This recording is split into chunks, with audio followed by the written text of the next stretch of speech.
Hello guys, welcome back to my channel.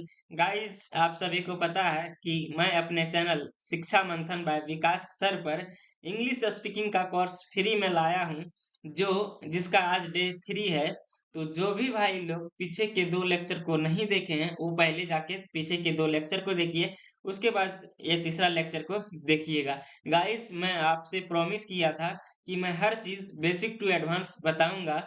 और आज जो है वो आज हम लोग पढ़ेंगे इम्परेटिव सेंटेंस। इम्परेटिव सेंटेंस होता क्या है, वो चीज, इसको कैसे बनाते हैं, वो चीज, इसका यूज कहाँ करते हैं, वो सब हम आज पढ़ेंगे। गाइस, मैं जानता हूँ कि मेरे साथ जो बच्चे जुड़े हैं वो 3 प्रकार के हैं। पहला, ऐसे बच्चे हैं जिसको इंग्लिश कुछ नहीं आती है। दूसरे ऐसे बच्चे हैं जिसको इंग्लिश आती है लेकिन इंग्लिश को लिख नहीं सकते हैं, समझ नहीं सकते हैं, कुछ कुछ उसको इंग्लिश आती है। और एक ऐसे बच्चे होंगे जिसको इंग्लिश आती है, जो लिख सकता है लेकिन वो बोल नहीं सकता है, वो बोलने में फंबल करता है, वो हड़बड़ाता है, वो फ्लुएंट नहीं बोल सकता है। तो ये बैच जो है वो सभी बच्चे के लिए है जिसको इंग्लिश जरा सा भी नहीं आती है, जिसको इंग्लिश कुछ कुछ आती भी है और जिसको इंग्लिश आती है लेकिन वो बोल नहीं सकते हैं। तो ये बैच जो होगा वो सबके लिए महत्वपूर्ण होगा, क्योंकि मैं इस बैच में हर चीज बेसिक टू एडवांस बताऊंगा। और मैं आपसे एक चीज कहना चाहता हूँ कि जब तक आप लोग प्रैक्टिस नहीं करेंगे तो आपका जो है सो इंग्लिश इम्प्रूव नहीं होगा। क्योंकि ये एक लैंग्वेज है, आप जब तक बोलिएगा नहीं तब तक इम्प्रूव नहीं होगा। तो मैं जो भी बताता हूँ तो उसका प्रैक्टिस आप जरूर से उस दिन कम से कम 1 से 1.5 घंटा तक आप उसका प्रैक्टिस जरूर करेंगे। तो चलिए, और हाँ, मैं डेली प्रैक्टिस पेपर भी दूंगा, तो आप वैसे भी प्रैक्टिस कीजिएगा। तो चलिए, बिना देरी किए हुए शुरू करते हैं। सबसे पहले हम लोग देख लेते हैं इम्परेटिव सेंटेंस होता क्या है। आज जो पढ़ेंगे वो इम्परेटिव सेंटेंस पढ़ेंगे। तो इम्परेटिव सेंटेंस होता क्या है, उसके बाद देखो कुछ इम्परेटिव सेंटेंस का सेंटेंस भी लिए हैं और उसको हम लोग बना के दिखाएंगे। देखिए, इम्परेटिव सेंटेंस क्या होता है। तो इम्परेटिव सेंटेंस होता है भाई, जब हम किसी को कोई आदेश देते हैं, सलाह देते हैं, या फिर किसी से विनती करते हैं, आग्रह करते हैं, तो वो सब जो सेंटेंस हम लोग प्रयोग करते हैं, यूज करते हैं, तो वो जो सेंटेंस होता है वो इम्परेटिव सेंटेंस कहलाता है। कहने का मतलब क्या हुआ, आदेश का मतलब क्या हुआ, कुछ ऑर्डर देना। जैसे मैं ऑर्डर दिया कि भाई पानी लाओ, क्या बोले, पानी लाओ, तो मैं ऑर्डर दिया। तो ये सब जो सेंटेंस होगा इसे इम्परेटिव सेंटेंस में आ जाएगा। सलाह के तौर पर बोलूं तो हम कहेंगे अच्छे से पढ़ाई करो, तो अच्छे से पढ़ाई करो ये कौन सा सेंटेंस हो जाएगा, इम्परेटिव सेंटेंस हो जाएगा। यदि विनती करें तो किसी से रिक्वेस्ट करें, कृपया मुझे सहायता कीजिए, कृपया मुझे सहायता कीजिए, तो ये क्या हो जाएगा, इम्परेटिव सेंटेंस हो जाएगा। तो आप सभी को समझ आया होगा कि इम्परेटिव सेंटेंस क्या होता है, कैसे होता है, इसको कैसे हम लोग पहचानेंगे। तो पहचानेंगे क्या, कि आदेश जो देता है, जो सलाह देता है, जो विनती करता है, तो वैसा जो सेंटेंस होता है वो इम्परेटिव सेंटेंस होता है। नेक्स्ट देख लेते हैं। देखिए, इम्परेटिव सेंटेंस को हम लोग आसानी से पढ़ने के लिए इसको 2 भागों में बांटकर हम लोग पढ़ेंगे। पहला भाग रहेगा, पहला भाग ऑर्डर और कमांड वाला। पहला भाग हम लोग जो पढ़ेंगे वो पढ़ेंगे ऑर्डर और कमांड वाला। क्या पढ़ेंगे, ऑर्डर और कमांड वाला।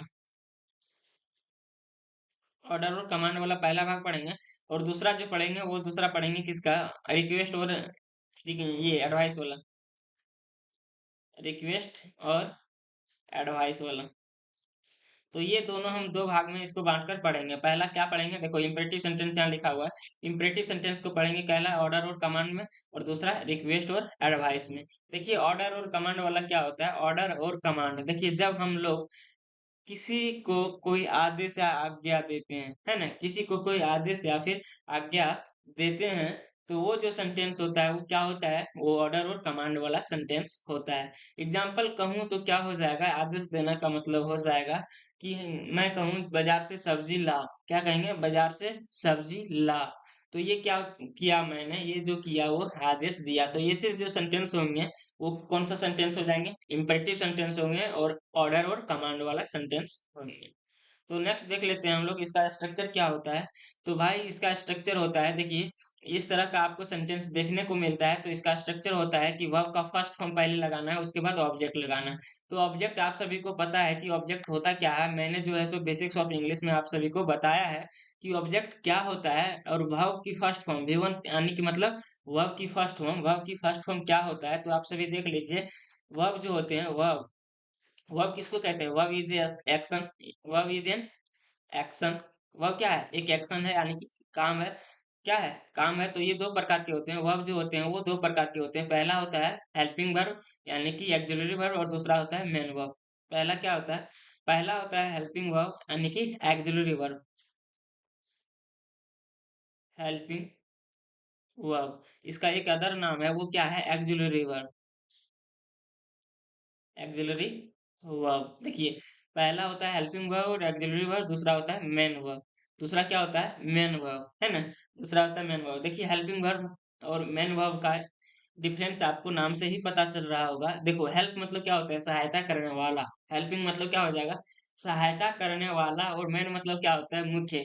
तो आप सभी को जो है सो नाम से ही पता चल रहा होगा, सहायता करने वाला और मुख्य जो है सो क्या होता है। देखिए मुख्य का मतलब होता है मैन, जो उसमें मेन हीरो होते हैं, जैसे होते हैं ना फिल्म में, क्या होते हैं? हीरो होते हैं, और उसके बाद एक जो है सो उससे छोटा जो हीरो होता है, तो वो क्या होता है? सहायता करने वाला एक हीरो होता है, और एक क्या होता है? मेन हीरो होता है ना?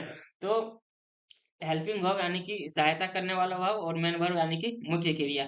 दोनों में क्या डिफरेंस है? तो इसमें जो देखो हेल्पिंग वर्ब में आता है क्रिया को सहायता करता है, टेंस को बताता है। इसमें क्या क्या आता है? इसमें आता है इज, एम, आर, वाज, क्या क्या आता है? Was, were, do, does, did. देखो हेल्पिंग वर्ब जो होते हैं वो जो है सो कुछ फिक्स होते हैं, जबकि मेन वर्ब जो होते हैं वो फिक्स नहीं होते हैं।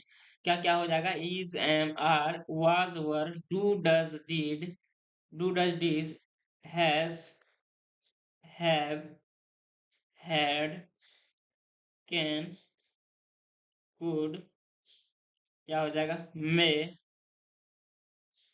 माइट, शैल, शुड,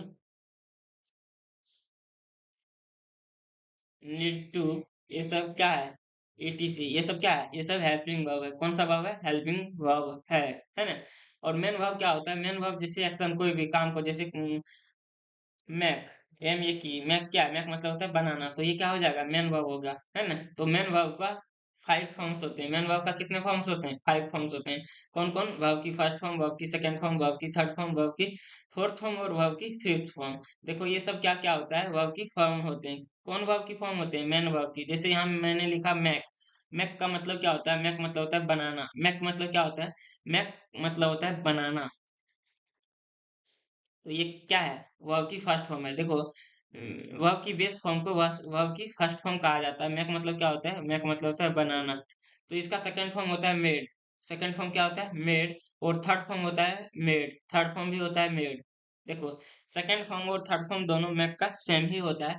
और फोर्थ फॉर्म क्या होता है? फोर्थ फॉर्म मैक में आईएनजी लगा देंगे तो क्या हो जाएगा? मैकिंग। और फिफ्थ फॉर्म क्या हो जाएगा? मैक्स हो जाएगा, MEKES। तो देखिए वर्ब का फोर्थ फॉर्म और फिफ्थ फॉर्म क्या होता है? देखिए वर्ब का फोर्थ फॉर्म लिखूं तो इसमें क्या है? वर्ब की base form plus ING. Verb को यदि वर्ब का फोर्थ फॉर्म लिखना है तो क्या लिखेंगे? वर्ब का फर्स्ट फॉर्म यानी कि बेस फॉर्म, वर्ब का फर्स्ट फॉर्म प्लस आईएनजी। क्या होता है? Plus ING. जैसे मैं पूछूं गो का वर्ब का फोर्थ फॉर्म क्या हो जाएगा, तो आप लोग कहेंगे गोइंग। क्यों कहेंगे? क्योंकि बेस फॉर्म को लगाते हैं उसमें आईएनजी जोड़ देते हैं, तो क्या हो जाएगा? गोइंग हो जाएगा। मैं पूछूं कि ईट का जो है सो वर्ब का फोर्थ फॉर्म क्या होगा, तो आप लोग बोलेंगे ईटिंग। क्या हो जाएगा? ईटिंग। सर ईट बेस फॉर्म जो है सो लगा देंगे, उसमें आईएनजी जोड़ देंगे तो हो जाएगा ईटिंग, है ना? तो और ये वर्ब का फोर्थ फॉर्म आप सभी को समझ में आ गया। आपको लर्न करना है तो सिर्फ वर्ब की सेकंड फॉर्म और थर्ड फॉर्म, है ना? आपको जो है सो फोर्थ और फिफ्थ फॉर्म नहीं लर्न करना। देखो वर्ब की फिफ्थ फॉर्म क्या होता है? वर्ब की फिफ्थ फॉर्म होता है भाई, देखो वर्ब की बेस फॉर्म में, वर्ब की बेस फॉर्म में एस या ईएस मुख्यतः जोड़ते हैं। क्या करते हैं?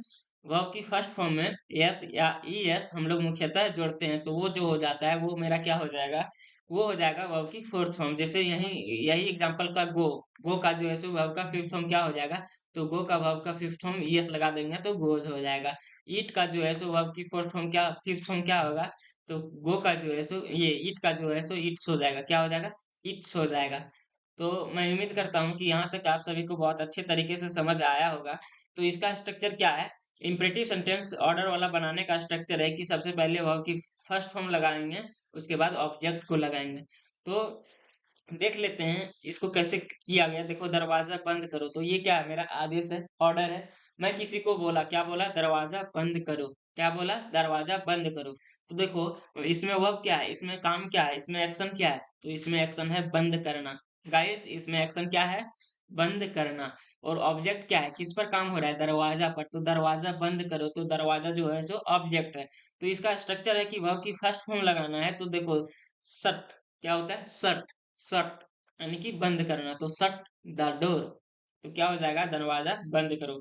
शट जो है सो वर्ब की फर्स्ट फॉर्म है, और डोर जो है वो क्या है, वो मेरा ऑब्जेक्ट है। तो इसको कैसे बनाएंगे, शट द डोर, दरवाजा बंद करो। देखो चुप रहो का क्या हो जाएगा, कीप क्वाइट। गेट की चाबी लाओ, देखो इसमें वर्ब क्या है, इसमें वर्ब है लाना। वर्ब क्या है, वर्ब जो है सो लाना है, तो क्या हो जाएगा, गेट की चाबी लाओ, लाना का होता है ब्रिंग।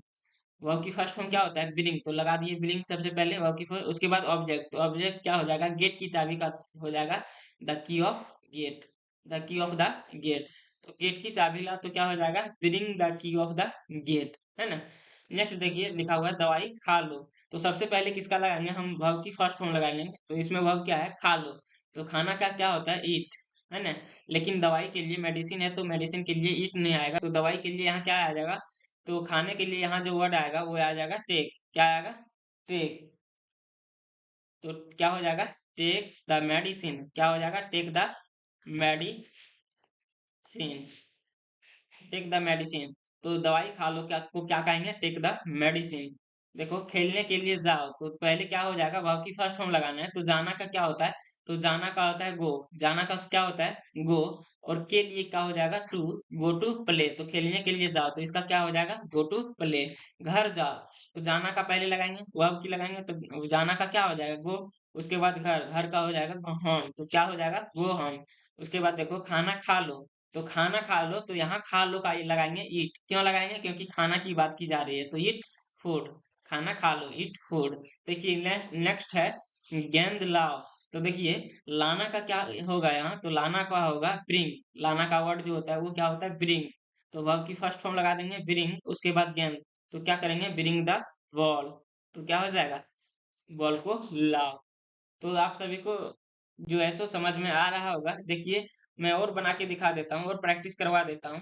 डॉक्टर के पास जाओ, क्या है, डॉक्टर के पास जाओ, तो जाना का क्या होता है, जाना का होता है गो, तो go to the doctor, go to the doctor, तो डॉक्टर के पास जा, go to the doctor. Next है, देखिए गृह कार्य करो, क्या है, गृह कार्य करो, तो करना का क्या होता है, करना का होता है डू, करना का क्या होता है डू, तो डू द होमवर्क, क्या हो जाएगा, डू द होम वर्क, है ना। नेक्स्ट देख लेते हैं, नेक्स्ट क्या है, नेक्स्ट जो है, नेक्स्ट है अंग्रेजी में बात करो, तो बात करना का क्या हो जाता है, बात करना का होता है टॉक, बात करना का क्या होता है, टॉक होता है, बात करना का टॉक होता है, तो टॉक, मैं का क्या लगा देंगे, इन, तो किस में, अंग्रेजी में, तो talk in English, talk in English यानी कि अंग्रेजी में बात करो। नेक्स्ट देखो लिखा हुआ है सब्जी खरीदो, क्या लिखा हुआ है, सब्जी खरीदो, तो इसका क्या करेंगे, खरीदना का क्या हो जाएगा, बाय, तो लिखेंगे बाय, बाय द वेजिटेबल्स,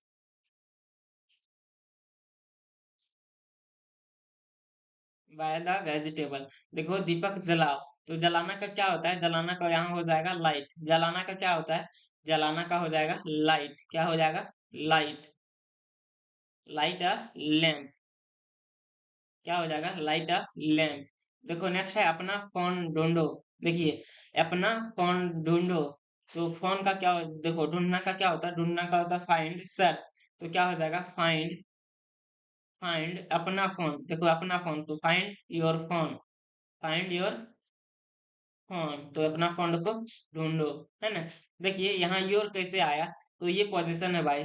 देखिए मैं आप सभी को बता देना चाहता हूँ कि पोजीशन क्या होता है। देखिए एक होता है केस, केस यानी कि अधिकार, रिलेशन, केस का मतलब क्या होता है, केस का मतलब होता है अधिकार या फिर रिलेशन। देखिए केस होता है, केस को हम लोग देख लेते हैं। देखिए केस तीन प्रकार का होता है, पहला क्या होता है पोजीशन, ये पहला होता है सब्जेक्टिव केस, पहला क्या होता है, सब्जेक्टिव केस,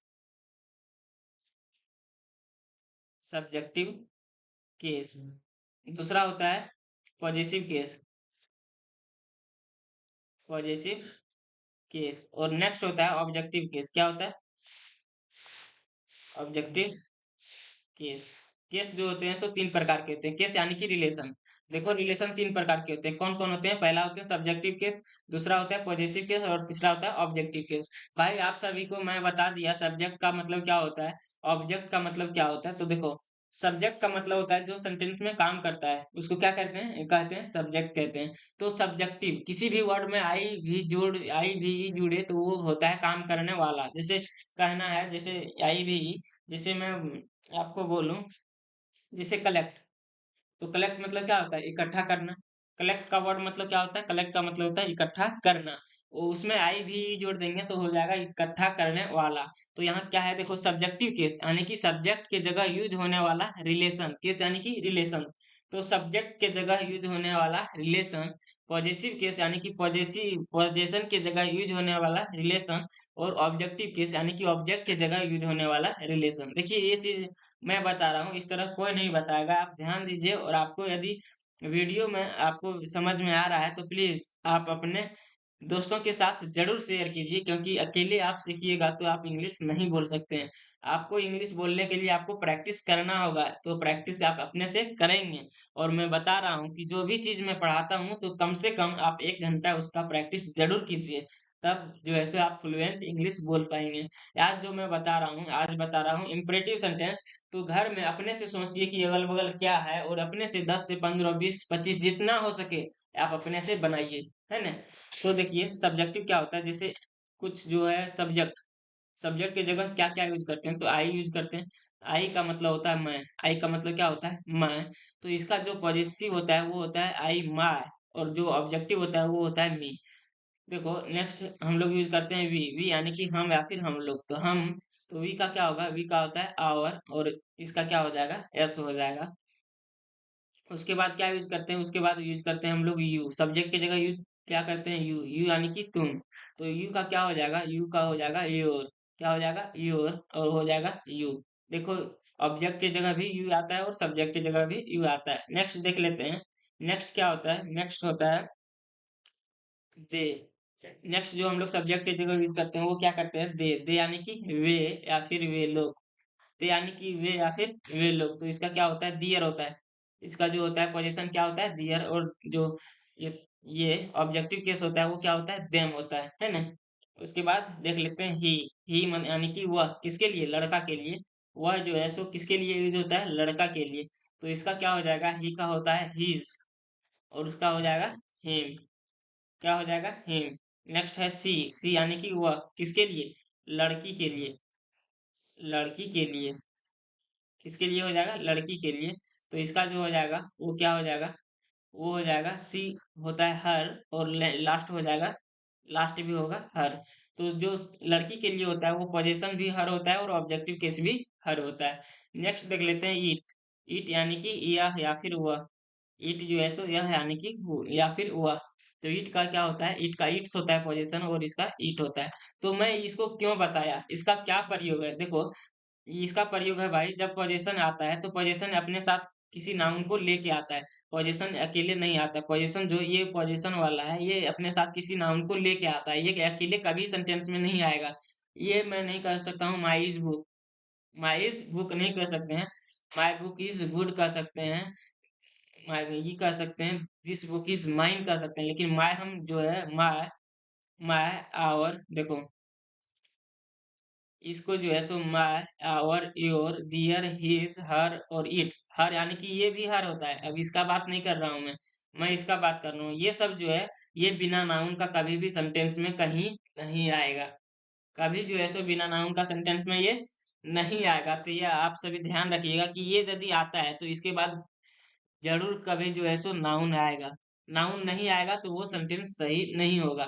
तो इसका कहने का मतलब मेरा क्या है? देखिए जो सब्जेक्टिव केस होता है वो हम लोग सब्जेक्ट की जगह यूज करते हैं, और जो ऑब्जेक्टिव केस होता है वो हम लोग ऑब्जेक्ट की जगह यूज करते हैं। और ये जो केस आता है वो ऑब्जेक्टिव केस कहाँ आता है? एक वर्ब के बाद आता है, एक प्रीपोजिशन के बाद आता है। तो इसमें मैं आपको क्या बताने का प्रयास कर रहा था, तो आप समझ लीजिए। देखिए यहाँ जो अपना है ये क्या है? अपना जो है सो पोजिशन है। किसका पोजिशन है? यू का।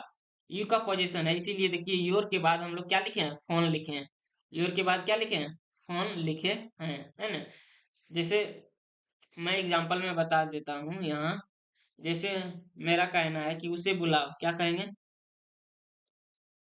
उसे बुलाओ, उसे बुलाओ। तो बुलाना का आप सभी को वर्ड पता है, बुलाना का क्या होता है? बुलाना का होता है कॉल। क्या होता है? कॉल। बुलाना का जो वर्ड होता है वो होता है कॉल। क्या होता है? कॉल। तो क्या करेंगे? कॉल। और उसे का देखो ये क्या है? वर्ब है, और वर्ब के बाद क्या लिखा है? ऑब्जेक्ट मैंने लिखा है।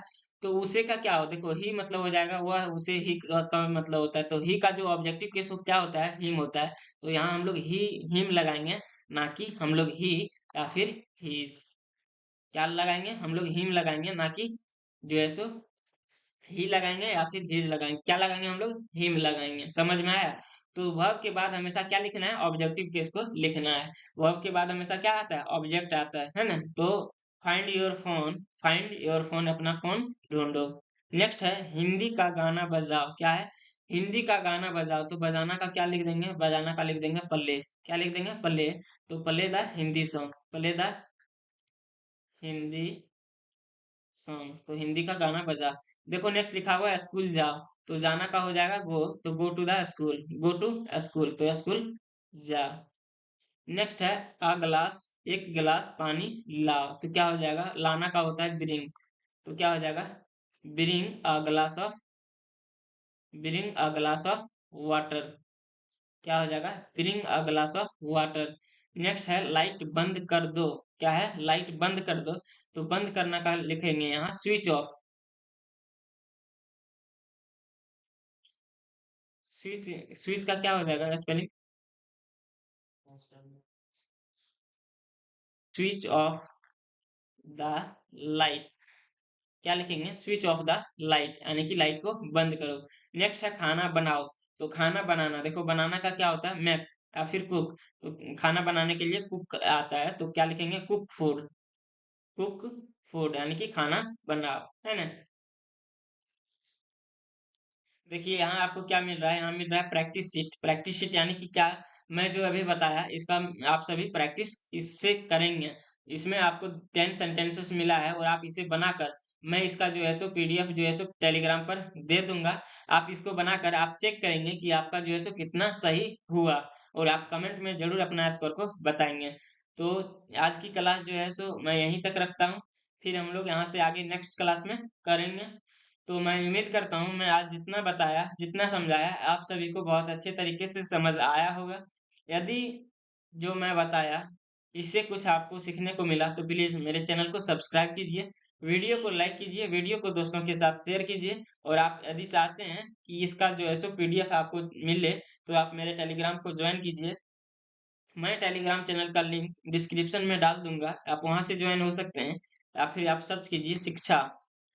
क्या सर्च करेंगे? शिक्षा मंथन, शिक्षा मंथन बाय विकास सर। क्या सर्च करेंगे आप? शिक्षा मंथन बाय विकास सर। आप वहां सर्च कीजिए टेलीग्राम पर जाके, वहां आपको मिल जाएगा चैनल। आप वहां से जुड़ जाइए, मैं इसका पीडीएफ वहां प्रोवाइड कर दूंगा। तो दोस्त हम लोग फिर मिलेंगे नेक्स्ट वीडियो में, तब तक के लिए जय हिंद।